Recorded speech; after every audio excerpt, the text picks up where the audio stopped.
Assalamualaikum warahmatullahi wabarakatuh, Mad People. Salam Mad Mood ya.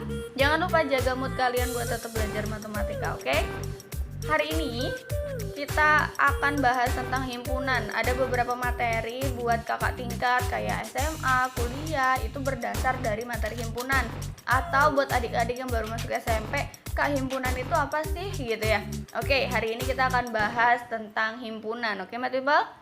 1, 2, 3, come on!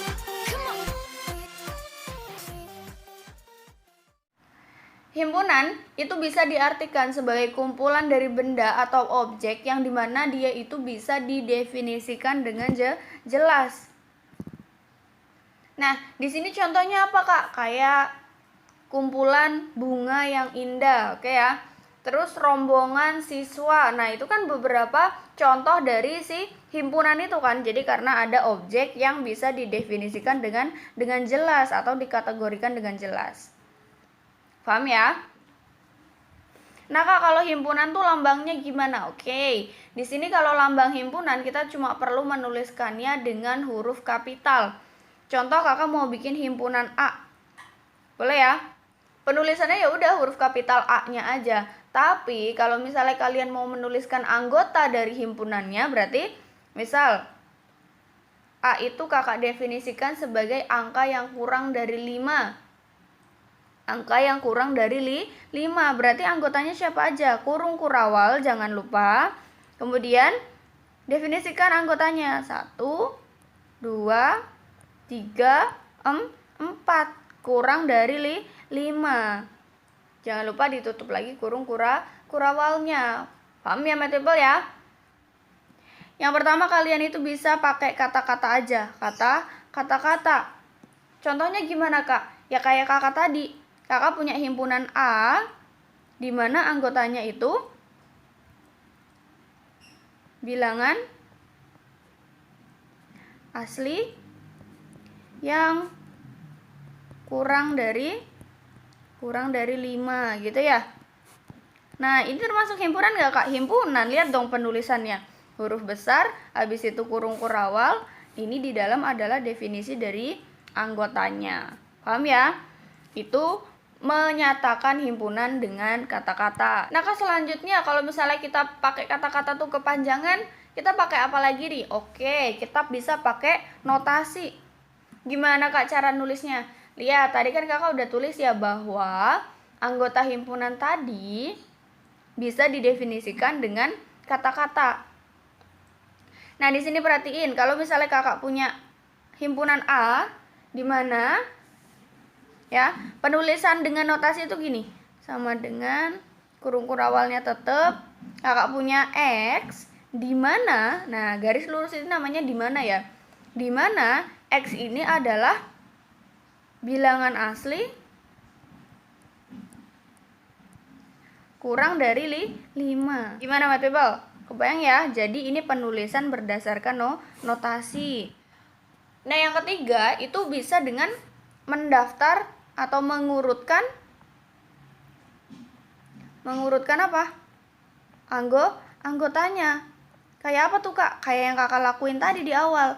Jadi Kakak bilang anggota dari himpunan A itu akan sama dengan 1, 2, 3, 4. Nah, gitu, Mad People. Kebayang ya? Jadi yang pertama kita bisa menyebutkan himpunan itu dengan kata-kata, kedua dengan notasinya, atau ketiga bisa dengan mengurutkan atau menyebutkan satu-satu anggotanya. Oke, Mad People, paham ya? Sekarang, Kak, kalau misalnya tadi Kakak dari tadi nyebut anggota himpunan, apa sih, Kak, anggota himpunan? Anggota himpunan itu adalah anggota atau unsur atau elemen yang membangun himpunan itu. Jadi kalau kalian punya himpunan A, anggotanya ya ini 1, 2, 3, 4 gitu, Mad People. Nah, Kak, penulisannya gimana tuh, Kak? Kalau misalnya kalian mau bahas tentang anggota himpunan, ya, kalian bisa pakai lambang ini nih. Kayak E tapi gini, set. Ini artinya adalah anggota. Contoh, Kak. Nah, contoh.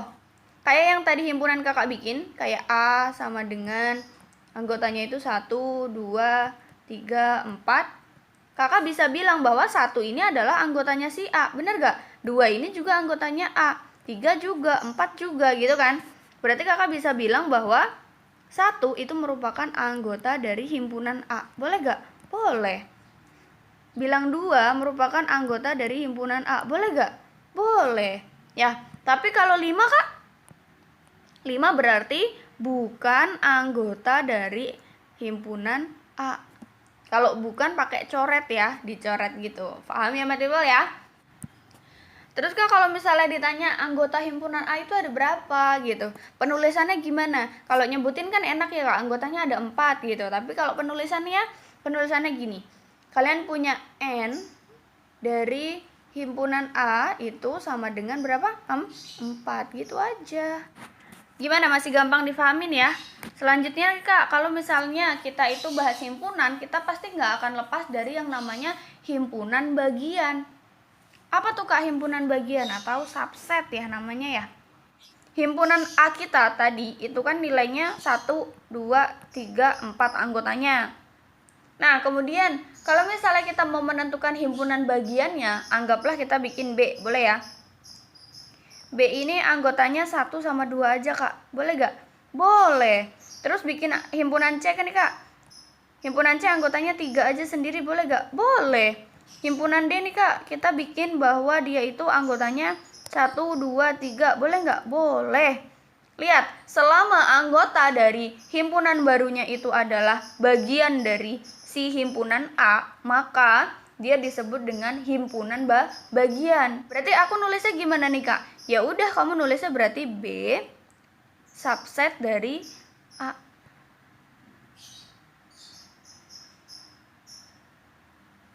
Oke ya, berarti yang ini gimana? C subset atau himpunan bagian dari A. Lambangnya gini ya, kayak C tapi panjang gitu ya. Terus D kak, D juga subset dari himpunan A. Terus kak misalnya kita punya himpunan satu lagi nih, himpunan E.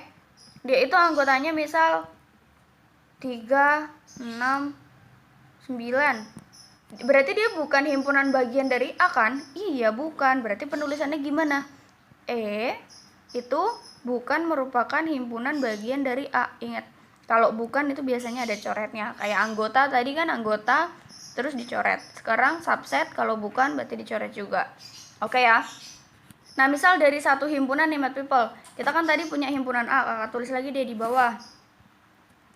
Himpunan A itu tadi anggotanya 1, 2, 3, sama 4 kak. Ini kan jadinya nanti kalau dibikin himpunan bagian tuh jadi banyak banget kan kak. Nah gimana caranya kita bisa menentukan atau bisa kita tahu bahwa jumlah dari banyaknya himpunan bagian itu sekian gitu loh kak. Tadi kakak udah contohin kan, jadi himpunan bagian tuh kayak misal yang B, terus yang C, terus yang D gitu kan. Terus itu bisa dibentuk lagi, bisa dirubah-rubah lagi anggotanya jadi 1 sama 2 aja, 1 sama 4 aja, 1 sama 3 aja gitu. Itu akan jadi banyak banget. Jumlah himpunan bagian, cara penentuannya gimana kak? Tinggal kalian pakai rumus 2 pangkat N. N-nya apa kak? Tadi kan kita udah cari N di atas, mana tuh tadi? N sama dengan 4 atau total dari anggota si A itu adalah 4 gitu kan. Nah berarti untuk masukin ke rumus ini bisa dong. Ya jumlah himpunan bagiannya ada 2 pangkat N, berarti 2 pangkat 4 berapa? 2 kali 2 kali 2 kali 2 berapa ayo? 6, 16. Jadi kalau misalnya kalian mau cari semua himpunan bagian dari si A ini, itu totalnya akan ada 16 himpunan bagian. Oke, Mad People. Oke, kita lanjut. Kalau misalnya tadi kan kita bahas himpunan yang punya anggota, semuanya isinya ada anggotanya. Kak, ada gak sih himpunan yang dia tuh gak punya anggota sama sekali? Ada sih, namanya himpunan apa ya, Mad People ya? Ada yang sudah tahu? Himpunan kosong. Udah pernah dengar belum? Himpunan kosong ini merupakan himpunan yang tidak punya anggota sama sekali. Biasanya dinyatakan dengan, misal kakak tadi punya himpunan A, itu nggak ada anggotanya. Atau kita bisa menuliskan himpunan A itu merupakan himpunan kosong. 0 dicoret, oke ya. Contoh kakak mau cari bilangan asli antara 2 dan 3. Ketemu nggak kalian? Habis 2 kan emang langsung 3, tengah-tengahnya ada nggak? Nggak ada. Nah, berarti definisi ini bisa dipakai buat contoh himpunan kosong. Contoh apa lagi, Kak? Ya udah, contoh misal nama bulan dalam kalender ya, nama bulan dari huruf B. Ada gak? Januari, Februari, Maret, April, Mei, Juni, Juli, Agustus, September, Oktober, November, Desember. Gak ada yang dari B. Udah, berarti ini juga termasuk himpunan kosong. Paham ya, Mad People ya? Contoh nama hari juga dari B, kan gak ada juga, ya gak? Berarti penulisannya tadi gimana? Bisa pakai kurung kurawal kosong atau 0 yang dicoret nyamping. Itu adalah contoh dari himpunan kosong. Paham ya? Tadi udah ada himpunan kosong, berarti akan ada himpunan semesta. Apakah himpunan semesta? Himpunan semesta. Himpunan semesta itu adalah rumah atau keseluruhan. Biasanya lambangnya bisa pakai S atau pakai U, universal gitu ya. Nah, di sini contohnya apa, Kak? Misal, Kakak punya tadi anggota A-nya kita. Itu berapa? 1, 2, 3, 4 toh. Dari himpunan A-nya kita, itu tadi awalnya itu sudah pasti akan ada himpunan semestanya. Himpunan semesta itu adalah himpunan yang lebih besar yang memuat seluruh anggota dari objek yang lagi kita bicarakan gitu. Contohnya apa, Kak? Kan tadi Kakak bilang A itu merupakan himpunan bilangan asli yang kurang dari 5. Oke ya. Terus kalau misalnya S-nya ini adalah seluruh bilangan asli, gimana? Lebih banyak kan anggotanya? Berarti ini S-nya, terus habis itu A-nya kita cuma di sini doang, kan anggotanya cuma 1 sampai 4 doang. Kebayang ya, Mad People ya? Gimana? Ada yang udah tahu irisan, gabungan, sama komplement? Irisan itu lambangnya adalah kayak huruf N gitu tapi gini, ya. Terus kalau gabungan tuh kayak U tapi panjang gitu. Oke? Terus kalau komplement itu nanti dia pangkat C kecil di atas. Itu apa aja sih, Kak? Kenapa lambangnya kayak gitu? Nah, selanjutnya kita akan bahas tentang operasi pada himpunan. Sama aja kayak penjumlahan sama pengurangan gitu loh, Mad People. Langsung aja ke contoh soal ya nggak? Nah, di sini intinya kalian itu kayak misal punya 2 himpunan. Terus habis itu mau kalian iris atau kalian gabungkan atau kalian mau cari komplemennya gitu ya. Contoh, kita punya himpunan A. Anggotanya siapa nih, Kak? 1, 2, 3 sama 4. Boleh gak? Boleh. Terus, himpunan kedua kita, himpunan B misal. Kita kasih anggotanya apa aja nih? 4, 5, sama 6. Boleh gak? Boleh dong. Sekarang, Kak, kalau misalnya kita mau mengiris himpunan A dengan himpunan B. Iris himpunan A dengan himpunan B. Nah, diiris itu maksudnya adalah kalian itu harus mencari anggota yang sama dari himpunan A dan himpunan B itu. Contoh, 1, himpunan B punya nggak angka 1? Nggak punya. 2, punya nggak himpunan B? Nggak punya. 3, punya nggak? Enggak. 4? Nah, 4 ada nih, Kak. Ya udah, berarti anggota dari himpunan baru yang kita bikin, yaitu irisan dari A dan B, itu anggotanya cuma si 4 ini. Yang sama. Oke ya? Terus, habis itu, Kak, contoh lagi. Kalau misalnya kita punya himpunan A-nya ini adalah 1, 3, 5, 7, 9 nih, Kak. Terus habis itu kita punya himpunan B-nya itu 3, 4, 5, 6, 7.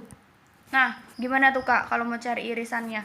Ya udah kayak tadi, berarti kan kalian punya A iris B. Cari yang sama. Ini sama. Ini sama. Ini sama. Berarti ketahuan berapa anggota irisannya? 3, 5, dan 7. Gimana math people? Gampang toh? Lanjut ya. Sekarang kita bahas tentang gabungan. Gabungan. Apa tuh Kak gabungan? Gabungan itu adalah penjumlahannya himpunan. Berarti kalau misalnya tadi kita punya nilai A-nya itu adalah 1, 2, 3, 4. Terus habis itu kita punya himpunan B-nya adalah berapa tadi? 4, 5, sama 6 ya. Kita mau menggabungkan A digabung sama B atau united B. Berarti kita akan dapat gabungannya atau anggota dari himpunan baru itu akan jadi 1, 2, 3, 4, 5, 6. Kan digabung, ya nggak? Oke, my people? Gua apa nggak? Lagi. Boleh. Misalnya kita punya himpunan A-nya itu 1, 3, 5, 7, 9 kayak tadi ya. Terus anggota himpunan B itu adalah berapa tadi? 3, 4, 5, 6, 7. Ya kan? Berarti kalau misalnya kita mau menggabungkan gimana Kak? A gabung B itu akan jadi 1, 3, 4, 5, 6, 7, sama 9. Sama 9. Oke, my people ya. Nah, Kak, yang terakhir tadi kita bahas juga tentang komplement ya kan? Nah, di sini kalau komplement itu apa, Kak? Komplement itu adalah pengurangan antara semesta dengan himpunan A yang kita punya. Contohnya gimana, Kak? Tadi kan kita punya nih A-nya berapa tuh? 1, 2, 3, 4 kan? Terus misal kita punya anggota S tadi 1, 2, 3, 4, 5, 6, 7, 8, 9, 10. Banyak ya. Kita akan menentukan komplement dari si himpunan A yang kita punya. Ya udah, berarti kan kita punya AC atau A komplement dari himpunan A adalah sisanya pengurangan dari si S dikurang dengan A. 1 ada, 2 ada, 3 ada, 4 ada. Yang enggak ada siapa?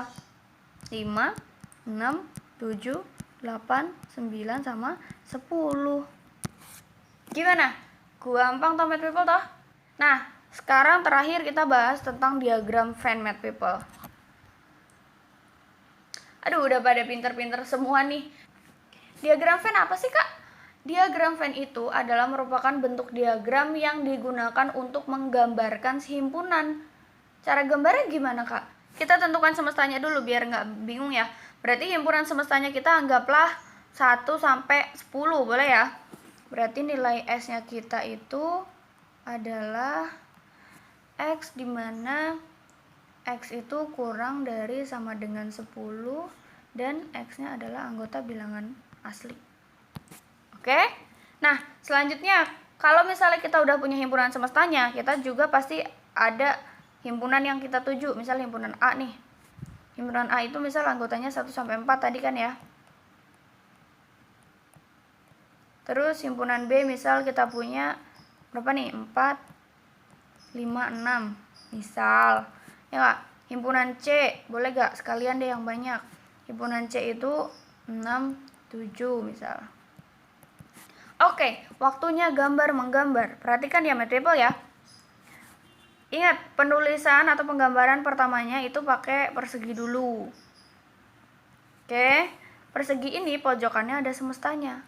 Semestanya definisinya mana? Ini. Paham ya? Kalau buat tulis si himpunan-himpunannya itu gimana? Ya udah, kita bikin lingkaran dulu. Misal ini A. Terus habis itu nanti ini jadi B misal. Yang ini jadi C. Boleh gak? Boleh. Nah, di sini kan A, di sini B, di sini C toh. Nah, kemudian anggota A itu siapa aja? 1 sampai 4. Tapi lihat dulu. Si A-nya itu punya anggota yang sama nih sama B. Berarti ada di tengah-tengah antara A sama B kan? Berapa? 4. Oke. Nah, kemudian Kak, sisanya yang nggak ada kembarannya taruh mana? Taruh di sini. 1, 2, sama 3. Nah, 5-nya nih Kak sendirian nih. Ya udah taruh di luar. Sedangkan yang 6 itu nilainya sama dengan yang C. Berarti dia itu kayak bersinggungan dulu garisnya. Ini tuh diisi nilai yang sama kayak tadi kan. Kalau di sini kan 4. Berarti di sini nilainya 6. Sisanya yang C 7. Nah, gitu aja sih Math People. Nah, 1 sampai 7 udah ada di dalam lingkaran. Dan semesta tadi kan nilainya sampai 10 ya. Berarti sisanya taruh di luar. 8, 9, 10. Paham gak Math People? Kebayang ya? Mau contoh lagi? Boleh. Contoh himpunan semestanya masih sama kayak tadi ya. S anggotanya itu adalah X, di mana X-nya itu kurang dari sama dengan 10, dan si X merupakan anggota dari bilangan natural. Nah, misal A-nya berapa nih Kak? A-nya itu misal 1, 2, 3, 4, 5. Boleh nggak Kak? Boleh. B-nya mau berapa? 2, 3, 5, 7 misal. Terus yang C. C-nya mau berapa Kak? 1, 5, 6. Oke, identifikasi dulu Math People. Kalian itu punya yang sama siapa aja sih gitu kan? Lihat nih, 2-nya udah pasti sama-sama ini. 3-nya sama. Ya, berarti dia itu akan ada di perpotongan antara A sama B kan? Terus habis itu 5-nya malah sama semua nih. Berarti dia ada di tengah-tengah perpotongan ketiganya gitu. Terus 1-nya nih Kak, A-nya sama-sama ini. Kita punya persegi, pojokannya siapa? S, betul? Gambar lingkaran dulu. 1, 2, 3. Ini ya. Ini A, ini B, ini C. Si A sama si B punya irisan di berapa tadi? 2 sama 3 kan? Irisan antara A sama B yang mana? Yang ini loh. 2 sama 3. Ya kan? Terus irisan antara si A sama si C. A sama C siapa? 1. 1 dulu. Taruh sini. Terus Kak, irisan antara B sama C. Ini nih B sama C. Ya kan? Nah, ketiganya punya angka 5 Kak. 5-nya taruh di paling tengah. Sisanya gimana Kak? Ya udah, sisanya taruh aja di luar. Kan udah ada nih, berarti yang A, lingkaran A ini ya 1, 2, 3, 5, berarti sisa 4. Betul? Yang B udah punya 2, 3, 5, berarti yang belum 7. Ya enggak? Terus yang C udah ada 1 sama 5 di dalam lingkarannya si C, yang kesenggol nih yang di dalam. Ya enggak? Berarti sisanya yang di luar 6. Semestanya itu sampai 10, berarti masih ada komplemennya kan? Komplemennya siapa? Kalau sampai 7 udah ada di dalam, berarti kan tinggal 8, 9, sama 10. Gimana Math People? Paham ya? Jangan lupa belajar lagi tentang himpunan, karena kalau misalnya kalian belajar cuma sekali, itu gampang banget lupanya. Konsepnya diingat-ingat, dipermudah pemahaman kalian tentang matematika, biar kalian gak gampang lupa juga. Mungkin segitu dulu pembahasan dari aku kali ini. Jangan lupa klik like dan juga subscribe-nya Math People. Salam Math Mood dulu. Wassalamualaikum warahmatullahi wabarakatuh.